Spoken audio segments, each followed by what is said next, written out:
আমার রবের সাথে আমার কথোপকথনে আমার রব আমাকে যা বলেন, হে আমার বান্দা, আমি জানি কেন তোমার অন্তর এত বিক্ষিপ্ত। আমি জানি কিসের জন্য তোমার এত হাহাকার।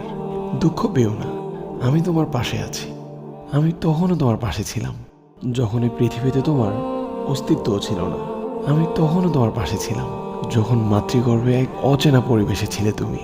আমি তখনও তোমার পাশে ছিলাম যখন তুমি আমায় চিনতেও না। আমি তখনও তোমার পাশে ছিলাম যখন তুমি আমার অবাধ্য ছিলে। আমি এখনো তোমার সাথেই আছি। তুমি ধৈর্য ও সলাতের মাধ্যমে আমার কাছে সাহায্য প্রার্থনা করো। আমি তোমার পাশেই আছি। এই দুনিয়াবাসী তোমার কিছুই করতে পারবে না। আমি জানি তারা যা বলে তা তোমাকে খুব কষ্ট দেয়। আমি জানি তাদের আচরণ তোমার অন্তরকে ছিন্ন বিচ্ছিন্ন করে দেয়। তুমি শুধু নীরবে সহ্য করে যাও। অচিরেই তুমি জানবে তুমি ভুল ছিলে না। হে আমার বান্দা, তুমি সব সময় আমায় বলো কেউ আমাকে বুঝে না। আপনি তো আমাকে বুঝেন।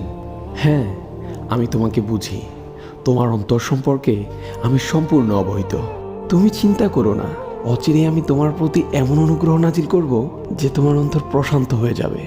তুমি তো আমায় সব সময় ডেকে ডেকে বলো, ইয়া আল্লাহ, আপনি আপনার প্রতিশ্রুতি পূর্ণ করুন, আমায় কষ্টের পরে স্বস্তি দিন। তুমি চিন্তা করো না, আমি খুব দ্রুতই আমার প্রতিশ্রুতি পূর্ণ করব।